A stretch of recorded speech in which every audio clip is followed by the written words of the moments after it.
Manchuria, Ethiopia.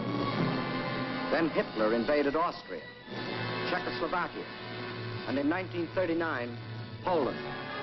First step on the road to Russia. But his eastward march was interrupted by France and Britain declaring war. So the Germans were forced to turn west.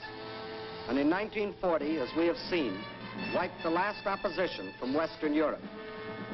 And while the Nazis were unsuccessfully trying to beat Britain to her knees, the German generals were already planning to resume the interrupted Eastern Blitz.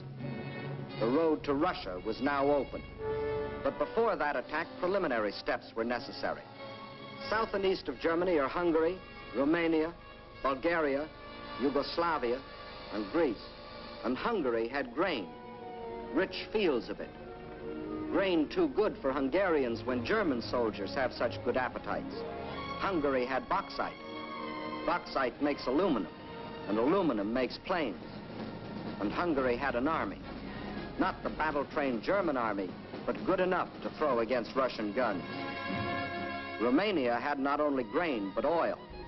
And Hitler needed every last drop of it to power his war machine. Romania also had men, more slave labor, more cannon fodder for the attack on Russia.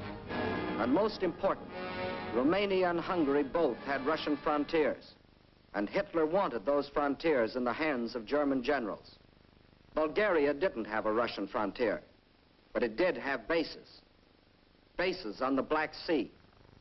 Bases for German submarines to prey on Russian shipping. By the spring of 1941, the reactionary governments of Hungary, under the dictatorship of Admiral Horthy, of Romania, governed by young King Michael, who was only a tool in the hands of Hitler's puppet, General Antonescu, and of Bulgaria, ruled by King Boris, always a disciple of German imperialism. All had sold their countries out to Hitler. Now, threatened by a revolt of their peoples, they were only too glad to be protected by Hitler's armies. So by March of 1941, German armies were in occupation of Hungary, Romania, Bulgaria.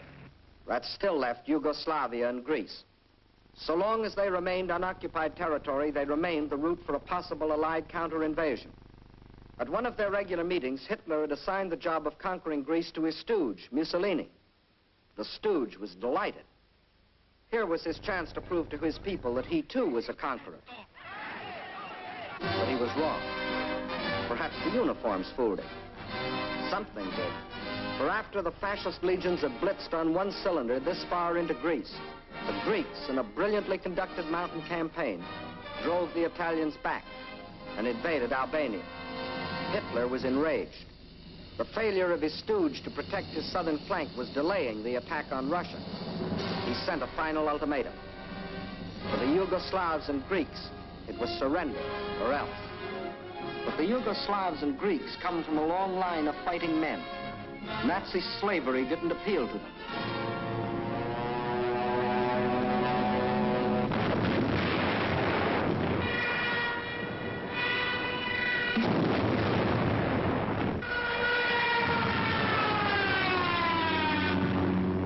At dawn, on April 6th, German bombs told the Yugoslavians they were at war with Germany. The Nazis and Italians launched a powerful and coordinated attack from all their bases, supported by virtually unopposed aerial bombardment. The conclusion was inevitable. Although resistance was determined, the Yugoslav army was cut up into many small segments and captured. The war in Greece also began on April 6th. There, in spite of fierce and valiant resistance by the Greeks and the British who had come to their aid, the Germans, overwhelmingly superior in both numbers and equipment, forced their way past the Bistritsa River, Mount Olympus, the famous passage of Thermopylae.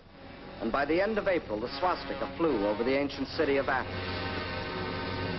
The conquest of the Balkans was now complete. The whole force of Nazi might could now be turned loose on Russia. There was no time to waste, but time was Russia's weapon. Their industries, so recently built and which, like our own, were designed for the ways of peace, were converted for war. Instead of steel for plows and tools, steel for shells and guns. They knew their industry could never produce enough to adequately for the titanic struggle. But what they could produce, they would. At the same time, the army began to grow. More and more men were called up to be trained, hardened, drilled, prepared to defend their land.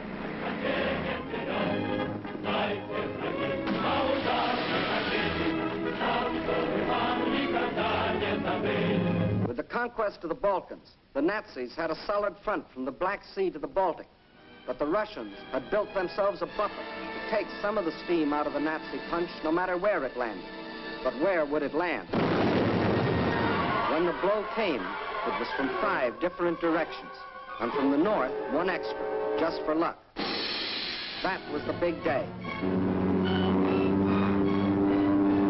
As dawn broke, nearly 200 Axis divisions, more than 2 million men, plunged into a front 2,000 miles long, reaching from the White Sea to the Black. Their aim, the annihilation of the Red Army in a decisive battle on the frontier.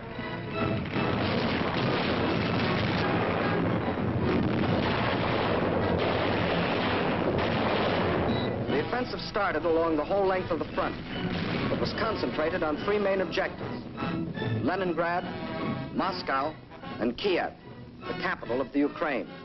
In the first 30 days, von Lieb's forces drove to within 125 miles of Leningrad, while the Finns under Mannerheim, supported by the Germans, began a drive from the north to encircle the city. In the center, von Bock's army plunged 480 miles into Soviet territory.